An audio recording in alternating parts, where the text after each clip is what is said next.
Nés en exil et ceux restés au pays à travers des informations bien fouillées concernant tous les domaines de la vie du pays.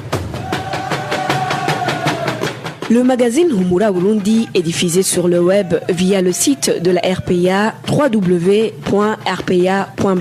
Humura Burundi.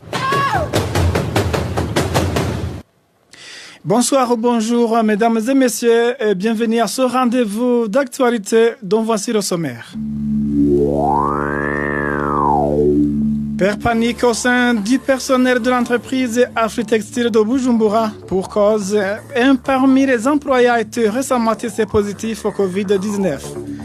Sur ce chapitre, les usagers du transport en commun dans la municipalité de Bujumbura déplorent la négligence des chauffeurs et convoyeurs de bus quant à l'observation des mesures et barrières contre le Covid-19. Même situation en province de Gitega, où le port de masque n'est pas une obligation. Vous aurez les détails dans ce magazine. Dans la rubrique Ouaouka de ce dimanche, nous allons vous parler de la question d'inégalité de genre au Burundi. Nos invités expliquent pourquoi les femmes ne sont pas considérées au même titre que les hommes et ce qui doit être fait pour résoudre cette question d'inégalité. Onésime Dushimagize à la présentation de ce magazine. D'ici Kabera et MS Steve Nyungeko assurent la mise en onde. Tout de suite, le développement. Sécurité d'abord. Encore sans vie a été découvert suspendu sur un arbre le matin de ce dimanche sur la colline Moya de la commune de Buhiga en province de Karuzi. Il s'agit d'un certain Gahungu Odas et il se serait suicidé selon l'administration locale. La famille de la victime indique que Gahungu Odas, qui se trouvait être commerçant de porc au marché de Buhiga, est rentré tard dans la nuit d'hier pour se réveiller très tôt le matin de ce dimanche.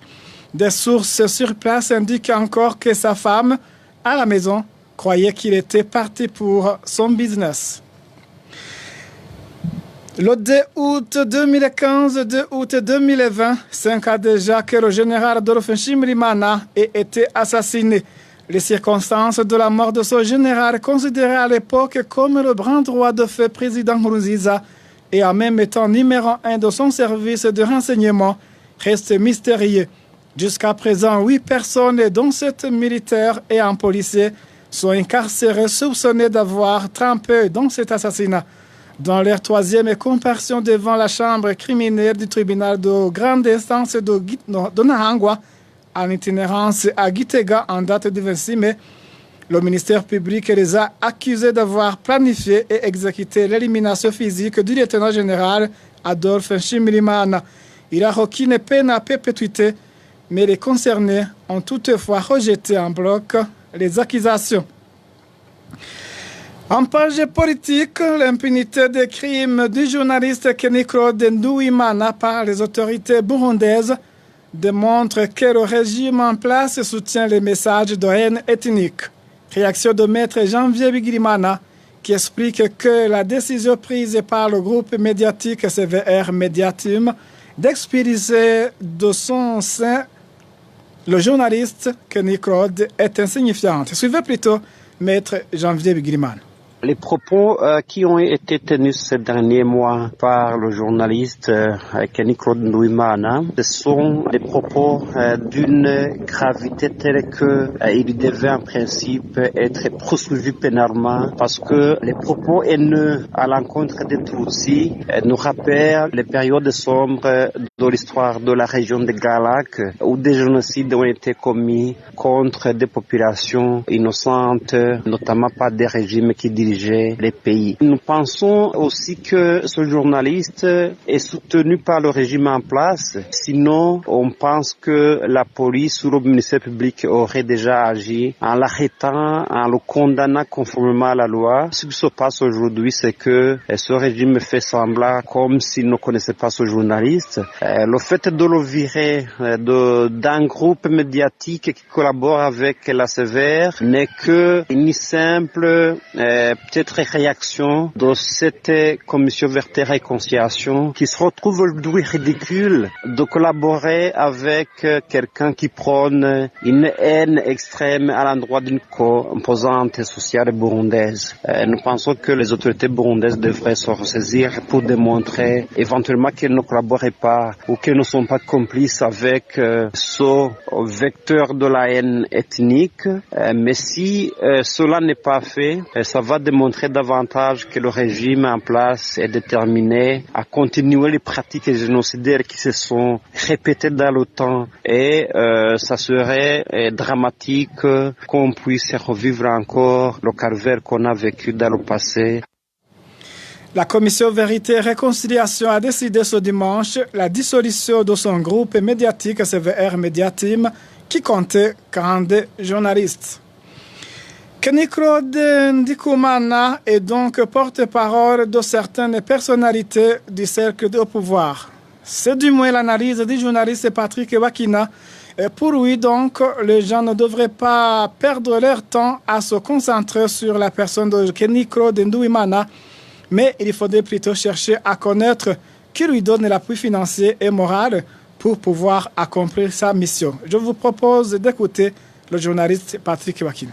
Il ne faut pas se focaliser sur Kenny Claude Ndikumana. Pourquoi? Parce que il dit tout haut ce que beaucoup de dirigeants pensent tout bas. En fait, il est le porte-parole de beaucoup de dirigeants au sein du régime burundais. Je me souviens, dans le livre du général Roméo Dallaire, intitulé « I Shake the Hands of the Devil », il a écrit que le colonel Théoneste Bagosora restait discret. Il ne se montrait pas. C'était au Rwanda à l'époque. Il ne se montrait pas. Il laissait le soin à d'autres personnes de propager les messages de haine. Lui, il est resté discret. C'est pareil qu'aujourd'hui. Il y a des gens au sein du pouvoir qui soutiennent Kenny Claude, mais qui ne peuvent pas parler à haute voix ce qu'ils pensent. Exactement ce que Kenny Claude Ndikumana a dit. Le pouvoir en place a eu peur énormément de voir les Hutus et les Tutsis se mettre ensemble et se lever et être contents de voir la libération du journaliste et directeur de la RPA, Bob Rugurika. C'était en février 2015. Ils étaient fâchés. En avril de la même année, en 2015, les Hutus et les Tutsis se sont mis ensemble pour manifester contre la violation de l'accord d'Arusha. Dernièrement, lors des élections, en mai 2020, les Hutus et les Tutsis se sont mis en commun accord pour voter Agathon Rwasa. Évariste Ndayishimiye sait que c'est Agathon Rwasa qui a été élu. Il sait que les Hutus n'ont pas voté pour lui. Il le sait, ça. Maintenant, ce qu'il veut faire, l'objectif de la CVR, l'objectif de Kenny Claude Ndikumana, l'objectif du régime, c'est de diviser les Hutus et les Tutsis pour se faire aimer par les Hutus. Ça veut dire quoi? Il réveille les vieux démons.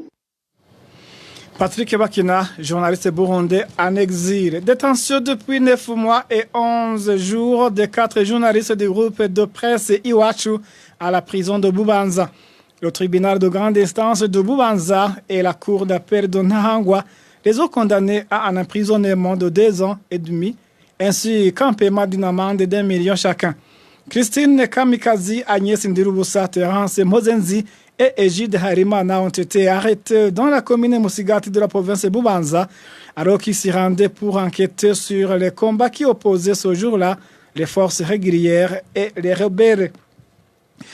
Ces journalistes ont été condamnés pour tentative impossible de complicité à l'atteinte de la sûreté intérieure de l'État. Les associations de défense des droits humains nationales et internationales ne cessent de plaider pour la libération de ces journalistes qui, selon elles, ne sont victimes que de leur métier. Ouvrons le chapitre santé, père panique au sein des employés de l'entreprise Afritextile de Bujumbura. Pour cause, un parmi ces employés a été récemment testé positif au Covid-19. Ces employés pensent que leurs collègues testés positifs auraient déjà contaminé beaucoup d'autres. Mais jusqu'à aujourd'hui, tous les employés n'ont pas encore été prélevés pour vérifier leur état de santé. Le point avec Walter Cuisir. L'employé de l'Afritextile a été testé positif au Covid-19 depuis vendredi de cette semaine. Avant de subir le test, il était régulièrement malade, mais ce qui ne lui empêchait pas de se présenter au service. Ses collègues indiquent cependant que les autres employés de son service n'ont pas encore été jusqu'ici soumis au test. À l'entreprise Afritextile et ex-Cotebu, il y a quelqu'un qui a été testé positif au Covid-19. Cette personne est à l'hôpital clinique pour le moment. Mais le problème est que ce patient restait avec les autres dans un même service et même les employés des autres services s'adressaient souvent à lui afin qu'il répare leurs appareils. Mais 40 individus seulement ont été repérés comme ceux qui auraient été en contact avec lui, alors qu'ils en sont nombreux. Quoique l'administration de l'Afritextile ait déjà pris des mesures en rapport avec ce cas du Covid-19 détecté, les employés demandent que tout le personnel de cette entreprise soit soumis au test. Certaines mesures ont été prises surtout à l'endroit de ces 40 personnes qui ont été en contact direct avec lui. On les a obligés de se présenter au travail après avoir montré les papiers qui justifient qu'ils ont été testés négatifs au Covid-19.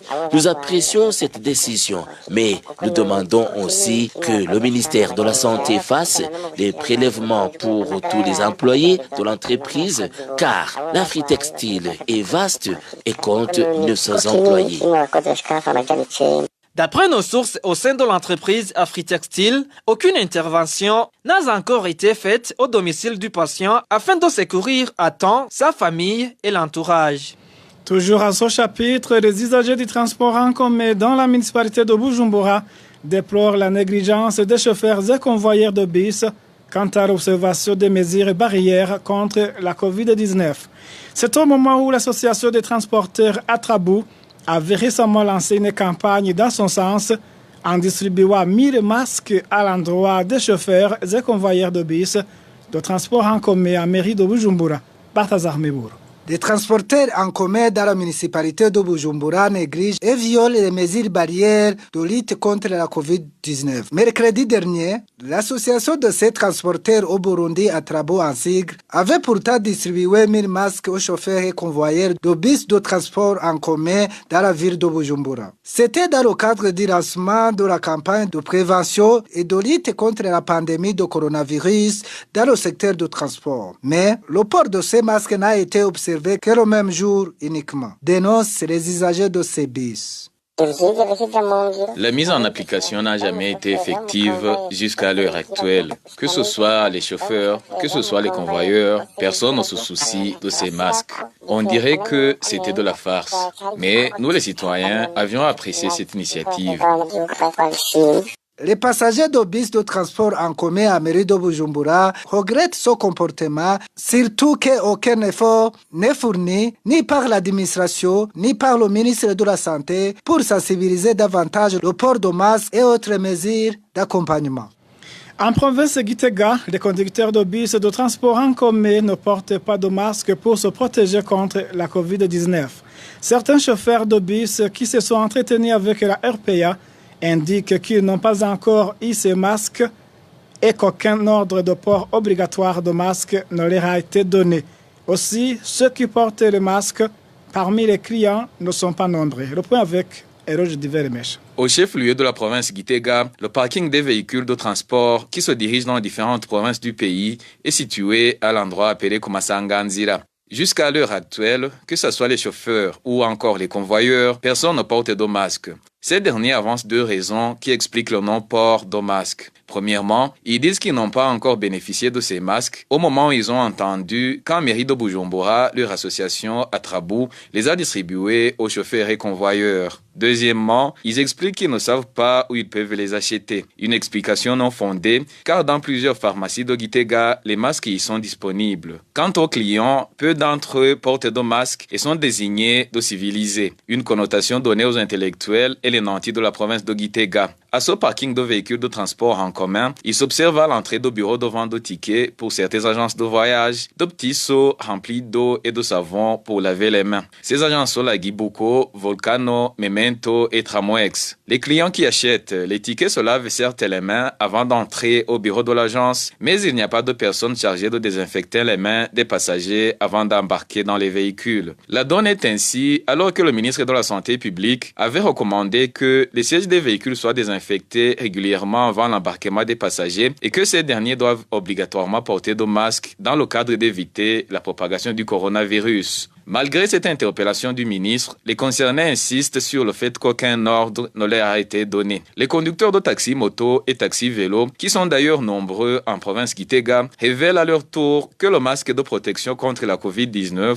est comme une fiction pour eux. Certains soulignent qu'aucune autorité ne leur a intimé l'ordre de porter de masque. En somme, le port de masque n'est pas observé dans la province Gitega. Celui qui le porte est plutôt considéré comme quelqu'un qui se surestime, indiquent ceux qui le portent. Parmi ceux-là, nombreux sont les agents des organisations non gouvernementales qui œuvrent dans cette province.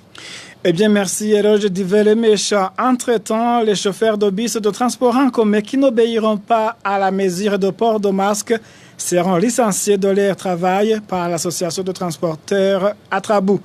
La direction de cette association précise que la mesure a été prise dans le but de lutter contre la propagation du coronavirus. C'est le point avec Innocent Valentin Singenhau. Dans le cadre de la mise en application effective de la mesure de port obligatoire de masques prise par le ministère de la Santé publique, l'association des transporteurs du Burundi conscientise tous les acteurs dans le secteur de transport en commun à respecter scrupuleusement la dite mesure dans le but de freiner la propagation de la Covid-19. Ainsi donc, le président de l'Atrabou, Charles Nirameba, précise que le comité de supervision de cette organisation est chargé de sensibiliser et redresser les désobéissants. Le président de l'Atrabou insiste donc sur le fait qu'il y aura des sanctions à l'endroit de ceux qui ne respecteront pas la mesure ministérielle. Comme on l'a dit, nous avons une équipe de superviseurs qui se trouve toujours sur le terrain. C'est cette équipe-là qui va nous aider à mettre en pratique cette mesure.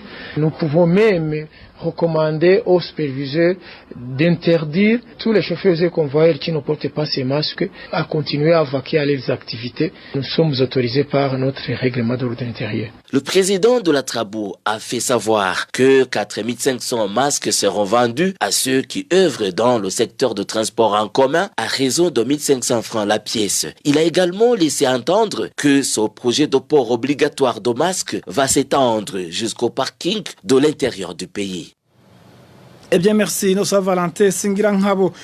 Le ministère de la Santé publique indique que 395 personnes sont déjà testées positives au Covid-19 sur 15 614 qui ont été prélevées depuis l'apparition de ce virus au Burundi.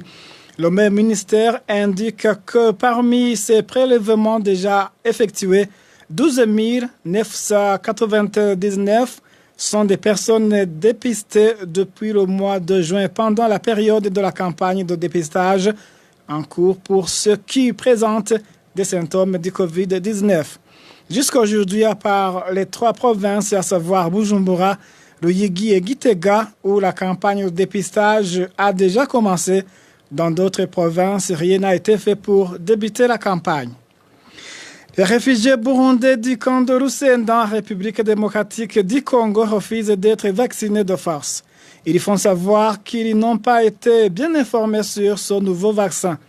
Les communautés congolaises voisines du camp de Rusenda ont refusé elles aussi d'être vaccinées, craignant d'être des cobayes du vaccin contre la Covid-19. Le point avec Trésor Nyongabo. La population concernée par cette campagne de vaccination dans la province du Sud Kivu est celle des localités d'Uvira, Fizi, Minova, Ijwi, Nundu, ainsi que le camp des réfugiés burundais de Lusenda. Ces réfugiés indiquent que cette campagne a commencé mardi de cette semaine par des activités de sensibilisation. Ils déplorent cependant qu'ils n'ont pas été bien informés sur ce nouveau vaccin. Les agents de cette campagne de sensibilisation disaient tantôt que ce vaccin contre le choléra, tantôt qu'il est utilisé pour prévenir la COVID-19. Cela a suscité une confusion au sein de la population du camp et de ses environs. Certains individus ont catégoriquement refusé d'être vaccinés, d'autres y vont à contre-cœur. Ces réfugiés burundais du camp de Lusenda déplorent l'attitude de certains agents de santé qui ont vacciné de force quelques enfants sans avoir consulté les parents. Les infirmiers circulent dans les différents villages du camp et vaccinent les enfants qu'ils rencontrent sur leur passage sans toutefois aviser leurs parents. Et lorsqu'on regarde sur les fiches de vaccination, on constate que les noms qui y sont inscrits ne sont pas corrects parce que certains enfants ne sont pas capables de s'exprimer correctement sur leurs âges et leurs vrais noms. Pour ces réfugiés burundais du camp de Lusenda, il fallait d'abord commencer cette campagne par les informer sur l'utilité de ce vaccin, d'autant plus que les communautés d'accueil ont refusé elles aussi d'être vaccinées par crainte d'être des cobayes du vaccin contre la COVID-19. À ce propos, nous avons essayé de joindre le président du camp de Lusenda ainsi que les responsables de l'organisation Médecins d'Afrique chargés du déroulement de cette campagne, mais sans y parvenir. Dans la rubrique Ubahuka de ce dimanche, nous allons vous parler de la question d'inégalité de genre au Burundi. Nos invités vont nous expliquer pourquoi les femmes ne sont pas considérées au même titre que les hommes et sur quoi faire pour résoudre cette question d'inégalité. La rubrique Ubahuka vous est présentée par Clovis Nyonzima.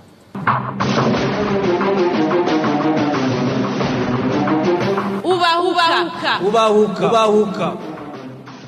La question d'égalité des genres s'observe toujours au Burundi, comme dans plusieurs autres pays de l'Afrique. Les associations des femmes et celles de défense des droits humains en général ne cessent jamais de crier à qui veut l'entendre que la femme n'est pas considérée à sa juste valeur, mais en vain. Pourquoi donc la femme n'est pas traitée au même pied d'égalité que l'homme? Qu'est-ce qui manque pour lever de cette inégalité à tout jamais? Telles sont les questions auxquelles les invités dans la rubrique Ubahuka de ce dimanche 2 août 2020 vont essayer d'apporter les réponses. Nos invités sont Catherine Mabobori, ancienne députée, Pierre Claver Nahimana, président du parti Sawanya Frodebu, et Pacifique Ninahazoe, président du FOCODE. Dans cette rubrique, vous aurez aussi la position de la commission justice et paix qui a fait une étude en juin dernier sur 3 pays africains dont le Burundi. Au micro, vous êtes avec Clovis Nyonzima. Bienvenue.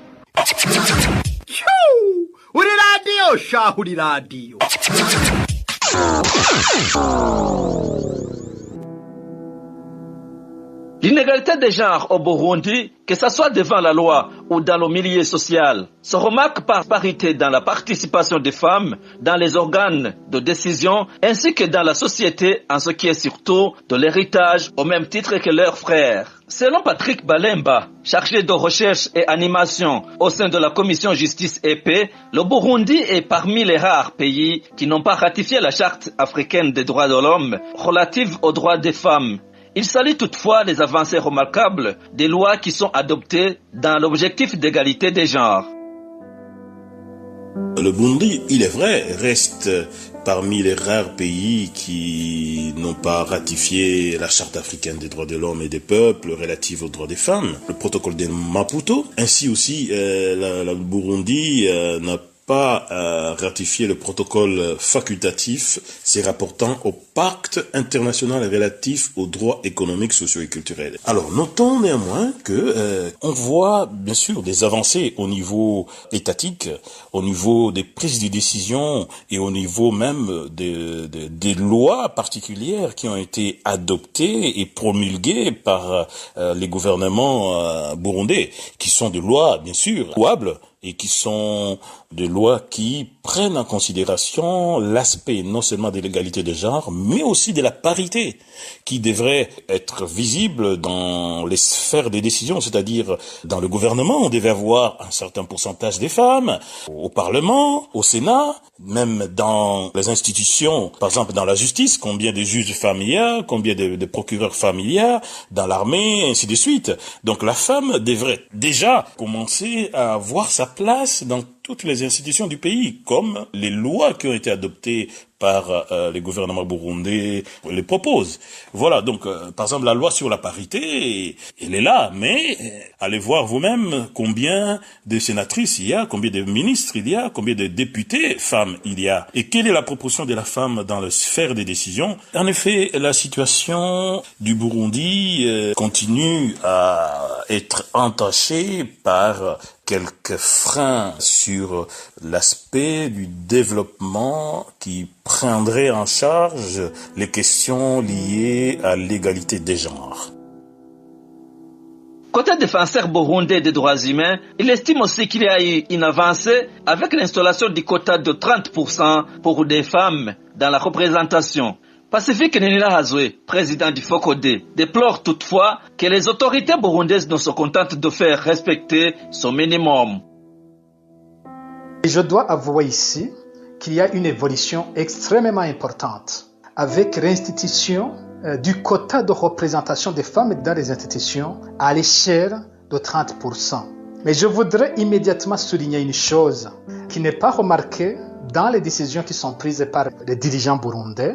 Chaque fois qu'on parle du quota des femmes dans les institutions, toutes les dispositions disent que les femmes sont représentées dans les institutions à au moins 30%. Et pourtant, 30% est devenu la règle. Chaque fois qu'on fait des nominations, on s'arrange à ce qu'il y ait 30% de femmes, alors que la loi dit au moins 30% des femmes.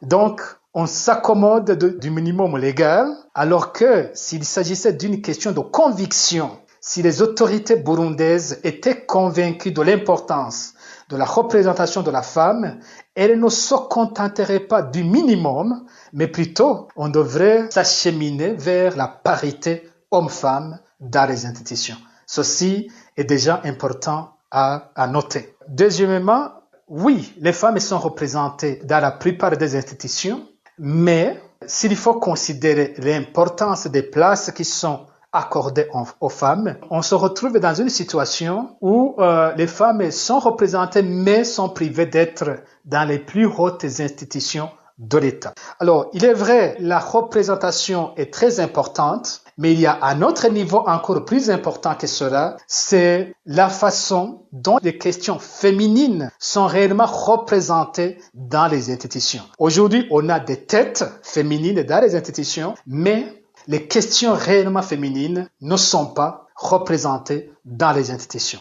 On pourrait même se poser la question sur le droit de succession de la femme. C'est anormal que les femmes se battent depuis plusieurs années pour le droit à la succession et que depuis 2005, par exemple, on a eu 4 ministres de la justice.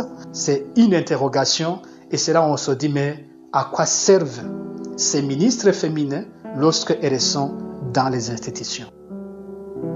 Pour Pierre Claver Nahimana, politicien burundais, la remarquable éruption des femmes dans les institutions est due au fait que les femmes instruites sont toujours peu nombreuses. Le président du parti Sawanya Frodebu espère qu'avec le temps, cette question ne sera plus une. Vers les années 90, d'après ce que j'ai suivi, la question a été posée de savoir si réellement les femmes et les hommes au Burundi étaient égaux en ce qui concerne les droits et les avantages que procure la nation burundaise. Surtout, il était posé en termes d'avantages matériels ou en termes d'avantages sur le plan des places que donne le pays à toutes ces catégories, notamment dans l'administration, au gouvernement, dans l'administration territoriale, les gouverneurs, les administrateurs communaux, les ministres, les fonctionnaires, donc des choses de ce genre. Mais aussi, c'est commencé à se poser le problème des héritages sur le plan notamment de la propriété foncière. Donc, toutes ces questions ont commencé à se poser pour dire est-ce que les hommes et les femmes sont réellement égaux. Mais on ne pourrait pas dire que la société burundaise est discriminée, non. Tout simplement, on a eu un mouvement de la société burundaise qui a suivi ce qui s'est passé antérieurement, compte tenu du fait que les jeunes filles burundaises dans la société ancienne n'avaient pas l'occasion de se présenter dehors, n'avaient pas l'occasion de fréquenter l'extérieur, n'avaient pas l'occasion surtout d'aller beaucoup à l'école, à telle enseigne que leurs frères masculins les ont, surpassés en matière de connaissances au niveau de l'enseignement. Ce qui fait que lorsqu'il fallait chercher des travailleurs dans les administrations ou dans des ministres, des gouverneurs, les administrateurs communaux, on les cherchait principalement dans ceux qui ont étudié. Donc, sur ce côté-là, ces années dernières, les femmes étaient défavorisées. Mais ça ne veut pas dire que c'était une exclusion volontaire faite par le pays. Alors après, bien entendu, vers les années 90, même après l'accord d'Arusha surtout, la question était devenue très sensible, à telle enseigne que dans l'accord d'Arusha, dans les lois burundaises, on a dit, écoutez, on va faire une inclusion positive, de façon que les femmes, on les introduise dans l'administration, de façon volontaire, de façon inclusive, de façon positive. Ce n'est pas seulement au niveau des institutions étatiques que s'observe l'inégalité des genres. Catherine Mawori, ancienne députée burundaise, indique que même le projet de loi sur les régimes matrimoniaux et les libéralités a été bloqué. Elle commence par nous dire le contenu du texte.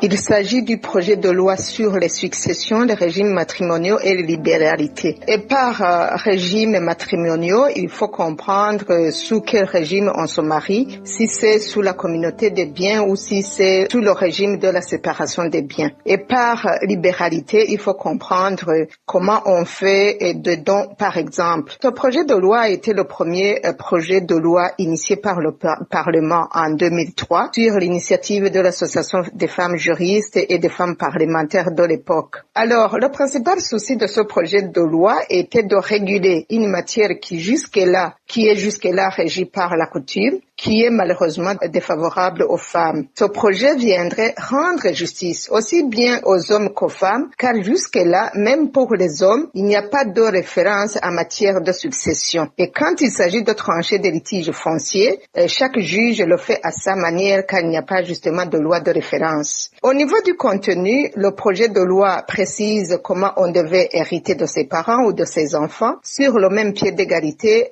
pour les filles et pour les garçons. Le projet de loi précise aussi comment on peut faire des dons ou des legs et sur quoi il faut le faire. Car il faut entendre par là qu'on peut faire un don seulement sur une propriété personnelle, comme je venais de le dire. Et pour sécuriser les propriétés familiales, le projet de loi prévoit de ne pas vendre les propriétés familiales sans l'accord de tous les concernés. Cela veut dire que quand vous avez hérité de quelque chose, quand vous n'êtes plus là, il y a d'autres ayants droit qui peuvent en bénéficier.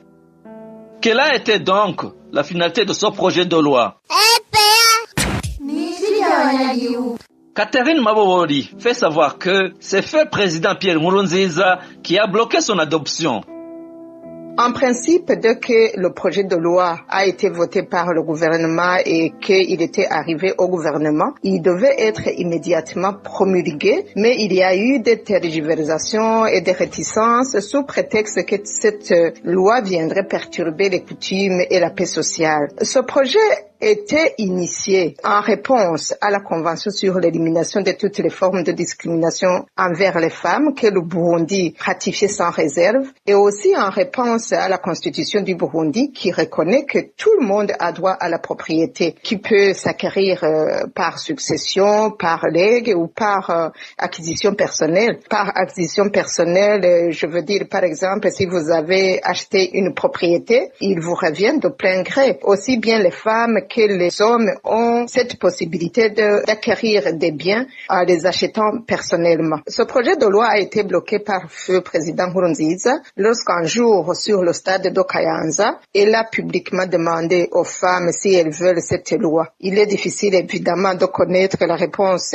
qu'une foule rassemblée donne, mais le président a fait comprendre, a fait croire que tout le monde a répondu non et une campagne qui était en cours pour faire comprendre à la population la nécessité de ce projet de loi s'est arrêtée. Maintenant, je pense qu'avec le nouveau gouvernement, on devrait peut-être tenter de ramener le débat pour que le gouvernement puisse faire justice à tous les enfants du pays. Pour résoudre la question d'inégalité des genres au Burundi, Pacifique Ninahazwe demande aux femmes de ne pas baisser les bras et d'initier un cadre de dialogue pour femmes. Elles pourront mettre aussi de la pression à l'État par le biais des femmes qui sont dans les institutions pour apporter la solution à leurs problèmes. C'est alors où je me dis, là où vous me demandez, mais qu'est-ce qu'il faut faire pour résoudre cette situation? Je ferai cette recommandation particulièrement aux organisations féminines, c'est de penser un cadre de dialogue, de rencontre spécifique à toutes les femmes, qu'elles soient dans les institutions, qu'elles soient dans l'opposition ou qu'elles soient dans la société civile, pour que l'agenda de la femme soit connu de toutes les femmes, toutes les filles, qu'elles soient encore très jeunes, qu'elles grandissent, qu'elles appartiennent à des institutions, que cet agenda soit partagé au-delà des appartenances partisanes, parce que les questions féminines, les questions de genre dépassent le seul cadre d'un parti politique. C'est une question transversale c'est un agenda qui devrait être partagé par toutes les femmes, mais aussi par des hommes qui sont convaincus aussi de ce combat. Alors, à mon avis, c'est qu'il y ait des cadres où les femmes dans les institutions et d'autres qui ne sont pas dans les institutions puissent partager cet agenda, puissent s'évaluer régulièrement sur l'avancée des questions qu'elles sont en train de défendre. Pierre Claver Naïmana lui ajoute que les femmes devraient beaucoup étudier pour augmenter le nombre de femmes instruites et par conséquent, elles pourront concurrencer les hommes. Mais pourquoi est-ce qu'on en est arrivé là? Quelle est la solution maintenant? La solution, c'est surtout, je l'ai dit, c'est la formation, l'enseignement. Dans l'OTAN, ils n'ont pas eu cette chance, justement à cause des mœurs, à cause des coutumes burundaises, d'avoir beaucoup d'occasions pour aller à l'école, pour qu'il y ait plusieurs femmes qui ont fait l'école, plusieurs femmes, disons, qui ont des diplômes très élevés qui leur permettent effectivement de prétendre aux emplois de l'État. Donc pour cela, pour résoudre ce problème, il faut multiplier, donc fortifier l'enseignement pour les femmes, la formation pour les jeunes filles partout, dans les écoles primaires, secondaires, universitaires et ailleurs, pour qu'on ait plusieurs femmes, bien entendu, qui savent très bien, qui sont bien formées, pour qu'elles puissent être concurrentielles au niveau des hommes. Mais pour les questions concernant les héritages dans les familles, dans notre société, notamment les problèmes fonciers, là c'est un problème très délicat, c'est un problème social qu'il faut essayer de résoudre en mettant en place une législation qui leur permette d'accéder, comme les hommes, au foncier, tout en essayant de ne pas brusquer la société, parce que là aussi on peut se retrouver devant des situations très compliquées socialement qu'on ne pourrait pas résoudre. Donc je pense que ce sont des problèmes qui vont être résolus progressivement. Il ne faudra pas forcer. Non, il faudrait y aller progressivement tout en sachant qu'il y a ces problèmes. Voilà, donc surtout la formation. Avec la formation, je pense qu'on pourra résoudre ces problèmes. Patrick Balemba clôture en affirmant que l'intégration de la femme dans les institutions permet un développement durable du pays d'origine et partant du continent. Écarter la femme, c'est ignorer ses capacités physiques et intellectuelles pourtant bénéfiques pour son pays. L'Afrique est un continent peuplé dans sa majorité, c'est-à-dire plus de la moitié, donc au moins la moitié des habitants de l'Afrique sont des femmes, les habitantes de l'Afrique. Et l'Afrique a tout à gagner en intégrant celle-ci, c'est-à-dire la femme, dans chaque niveau de la vie sociale. Sinon, ce serait déjà une sous-utilisation des potentialités de l'effectif humain du continent en laissant les femmes de côté. Car non seulement la moitié de la population serait inactive, si vous appelez comme ça, mais cette moitié des populations serait aussi incapable d'apporter son coup de main pour la croissance et le développement du continent. Déjà, par le nombre, n'est pas prendre en considération la place de la femme dans la construction du développement de l'Afrique serait déjà un manquement, serait déjà, je peux dire, une faute au développement. Donc, le fait d'impliquer la femme, c'est utiliser l'intégralité des potentialités en termes humains de l'Afrique. Donc, intégrer la femme, serait simplement une juste reconnaissance de celle-ci. Parce que si l'homme peut une chose, l'homme et la femme, ensemble, peuvent le double. Même la Genèse, dans la Bible, pose et propose la femme comme un partenaire égal à l'homme. Et cela montre combien il est grand temps que le continent africain, les pays africains, le Burundi en particulier, puissent prendre au sérieux la place de la femme, le rôle que la femme peut faire pour booster le développement, le rôle que la femme peut faire dans la contribution de l'avènement d'une société meilleure et encore beaucoup plus digne. Là où les femmes sont marginalisées et laissées pour compte, la moitié de potentialité est aussi laissée à côté. Nous avons parlé de femmes africaines comme une double marginalisation. Pourquoi? Parce que premièrement, en Afrique, la femme semble être encore considérée, malheureusement, pas de juste valeur, comme une citoyenne de seconde zone, inférieure à ses homologues hommes. Et deuxièmement, parce que la femme est issue, bien sûr, de ce continent soumis encore aux normes du patriarcat qui perdurent encore jusqu'en ce deuxième millénaire, quoi. D'où cette double marginalisation. En Afrique, les femmes semblent encore avoir sous leur emprise le poids de cette considération patriarcale traditionnelle. C'est sur cette observation du chercheur Patrick Balemba que s'achève la rubrique Ouaouka de ce dimanche, qui était centrée sur la question d'égalité de genre. Une question, comme vous l'avez entendu, persiste au Burundi. Ici, soulignons qu'un peu avant le début des dernières élections, Pierre Nkurunziza s'est exprimé sur cette question, surtout la question d'héritage. Il a expliqué que la culture burundaise ne permet pas encore à la femme et fille d'hériter comme leurs frères. Que leur accorder ce droit à travers une loi occasionnerait beaucoup de problèmes au sein des familles d'où la loi relative n'a plus jamais été évoquée depuis presque 15 ans. Pierre Nkurunziza argumentait disant qu'il partage son point de vue avec plusieurs femmes qu'il a consultées. Merci à nos invités. Merci à vous tous qui nous avez suivis. À la prochaine.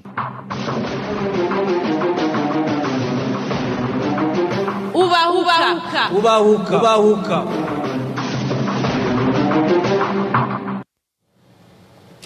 Eh bien, merci à toi aussi, Clovis et Nyonzima, pour cette rubrique Ouaouka. Merci, mesdames et messieurs, pour votre aimable écoute. Merci aussi à l'équipe technique composée par Lissi Kabera et MST Beningako pour votre bonne collaboration technique.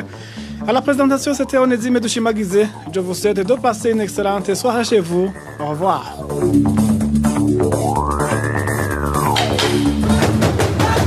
C'était le magazine Humura Burundi. Un magazine comptant pour relier les Burundais en exil et ceux toujours au pays à travers une information de qualité.